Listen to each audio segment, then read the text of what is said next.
There are stories that shake communities, crimes so disturbing they defy reason. But then, there are cases like this, cases that go beyond violence, beyond betrayal, into something truly unthinkable. This is the story of Vanessa Calloway, a woman who was supposed to stand for justice, who held the power to decide the fate of others, until she became the monster hiding in plain sight. Before we get into this chilling case, make sure to like, subscribe, and turn on notifications for more shocking true crime stories. Now, let's begin T.O. the outside world.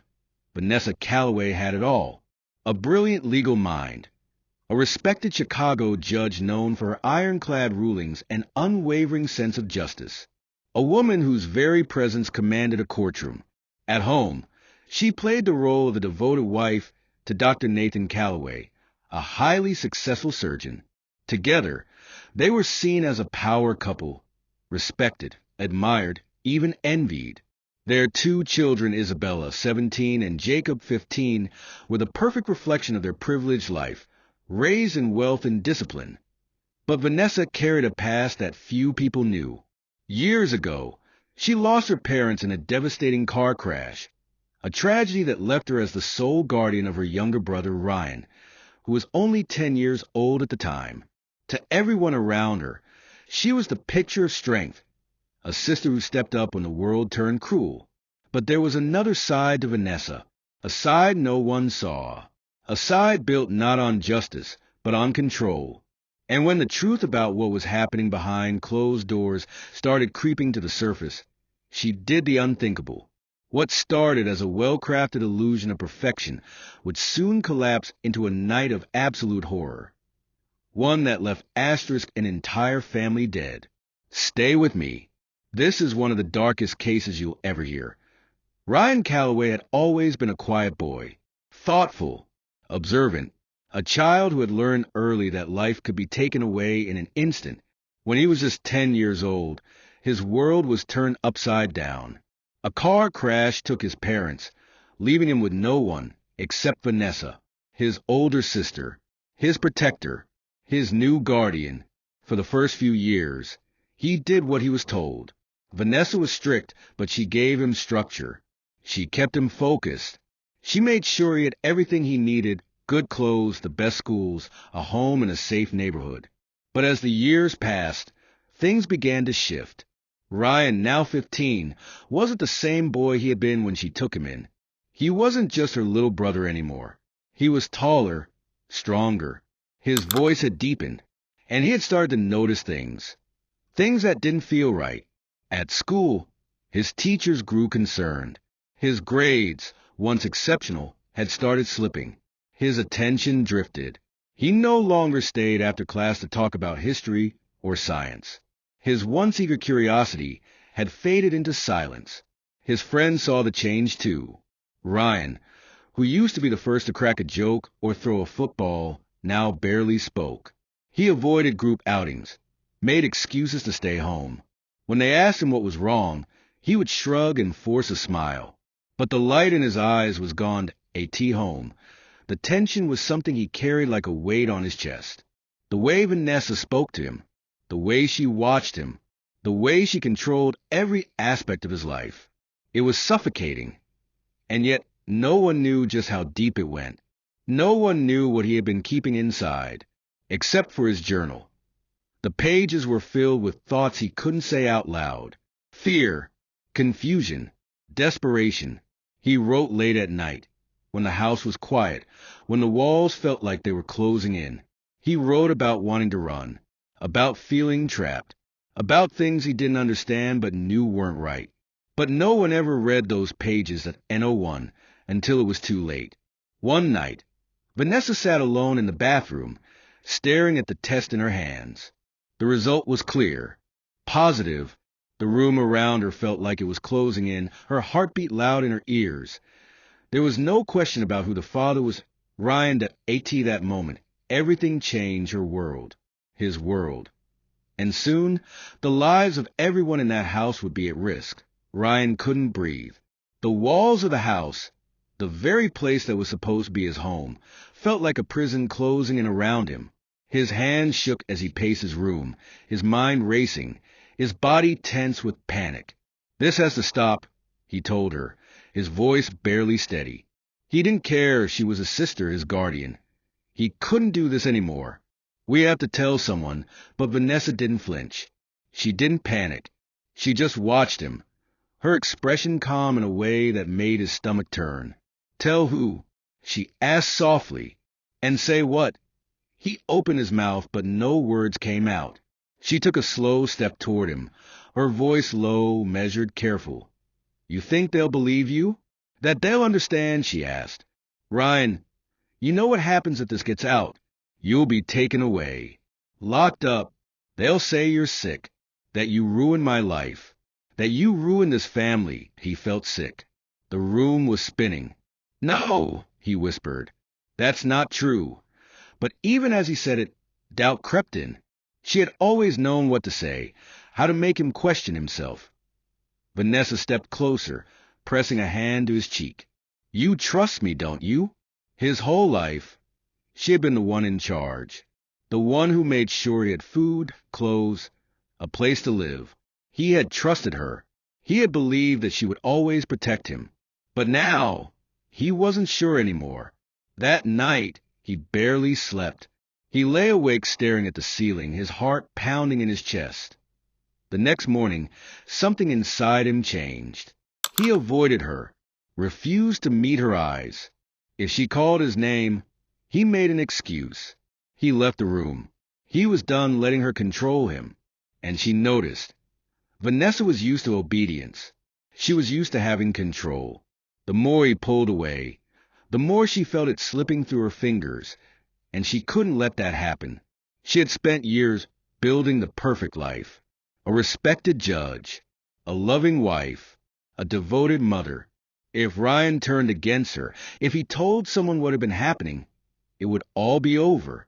Her job, her marriage, her reputation, her freedom. She couldn't let him ruin everything that night. She made a decision that if she couldn't control him, then no one else would. Nathan Calloway was exhausted. The hospital had been chaos, back-to-back surgeries, endless paperwork, and a migraine that wouldn't quit. He loosened his tie as he stepped into the house, the familiar silence greeting him. Vanessa was already in the kitchen. A glass of whiskey waited on the counter, poured just the way he liked it, he sighed, rubbing his temples. "Long day," he muttered, reaching for the glass. Vanessa nodded, watching him. She was calm, too calm. Nathan didn't notice the knife in her hand. The blade plunged into his back before he could take a sip. His body jolted, confusion flashing in his eyes as he gasped, struggling to turn.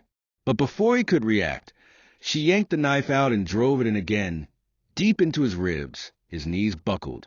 His hands grasped at the counter, knocking the whiskey to the floor. The glass shattered. The amber liquid mixing with the growing pool of blood beneath him. His breath came in ragged gasps as he looked up at her, betrayal flickering across his face. "Vanessa," he choked, his voice barely a whisper. She didn't respond. There was no hesitation, no regret. She stepped forward, raising the knife one final time, and plunged it into his throat that a wet, gurgling sound escaped his lips before his body went limp. The house, once filled with life, now held only silence. But she wasn't done. Nathan was only the first. She wiped the blood from her hands and turned toward the hallway. Ryan was next. She moved with purpose, her steps quiet against the hardwood floor.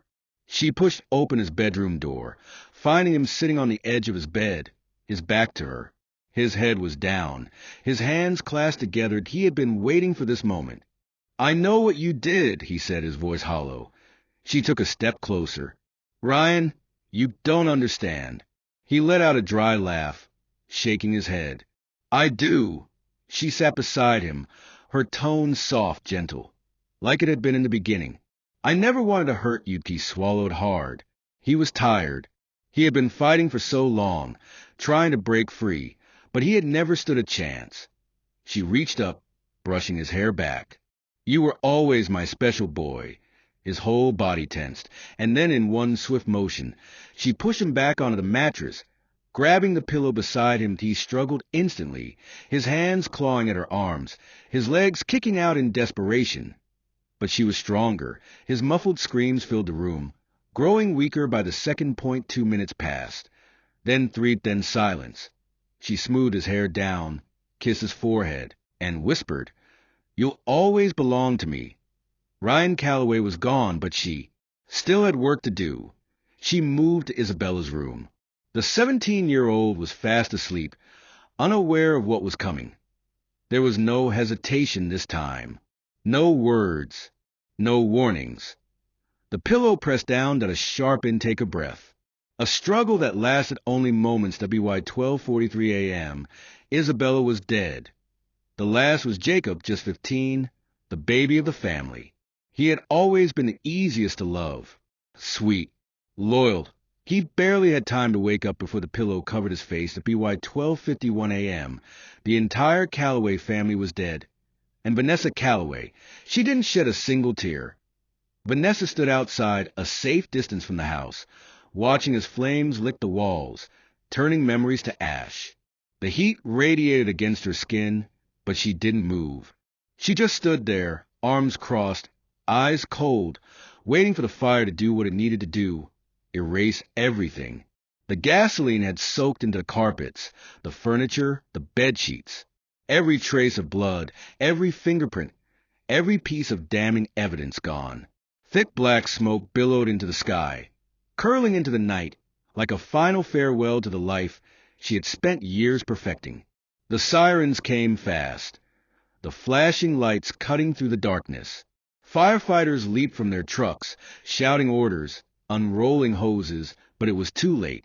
By the time the blaze was under control, the Calloway home was nothing more than a smoldering skeleton.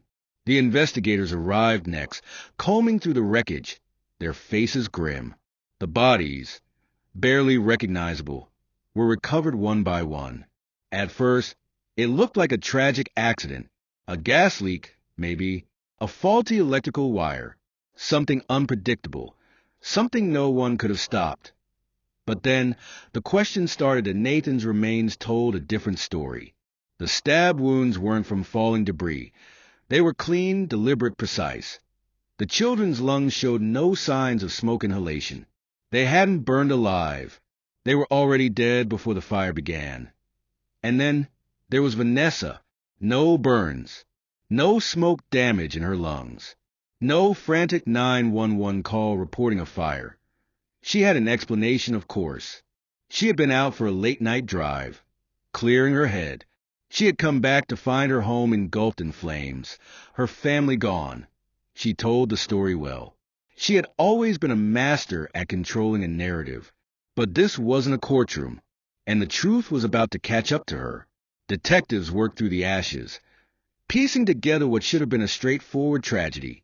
A house fire, a grieving mother, a family lost. But nothing about this case was simple. The first real break came when they found Ryan's journal, a worn leather notebook tucked away in the wreckage, its pages charred at the edges but still readable. Inside, his words painted a picture far darker than anyone could have imagined.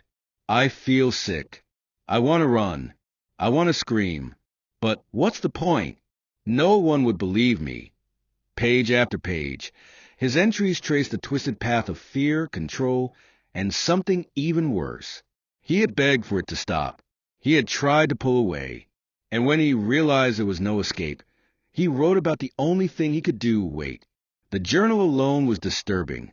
But then came the digital evidence. Forensic teams pulled deleted messages from Vanessa's phone, uncovering months of manipulation, pressure, and obsession disguised as love. "You're the only one who understands me. You belong to me. If you tell anyone, you'll ruin everything." The messages weren't from a guardian to a child. They were from a predator to her victim. But it was the home security footage that sealed her fate. Investigators discovered a hidden folder on Nathan's computer, filled with files labeled by date and time. Vanessa had no idea her husband had set up security cameras inside their home.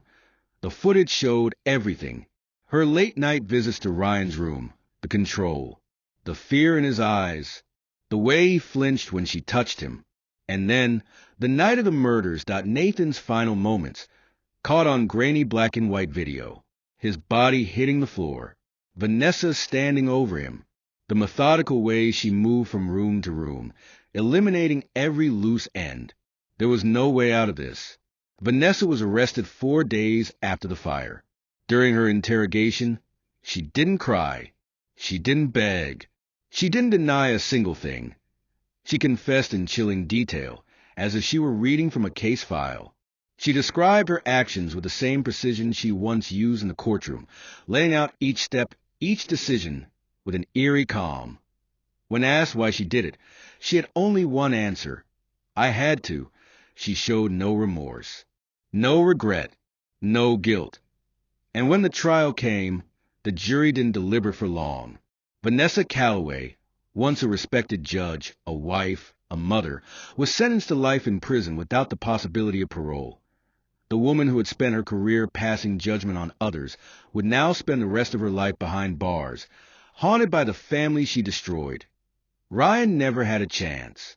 He was just a boy, caught in a nightmare he couldn't wake up from, trapped by the one person who was supposed to protect him. The Calloway home no longer stands. The fire took everything, reducing the evidence to ashes. But some things can't be erased. The truth lives on. The horror of that night, the fear Ryan carried, the final moments of a family that never saw it coming, and Vanessa Calloway, once a respected judge, now nothing more than a name whispered in disgust at a woman who wielded power in the courtroom, only to become the very thing she once condemned. A reminder that the most terrifying monsters aren't lurking in the dark. They're the ones hiding in plain sight. What do you think about this case? Let us know in the comments, and don't forget to like and subscribe for more shocking true crime stories.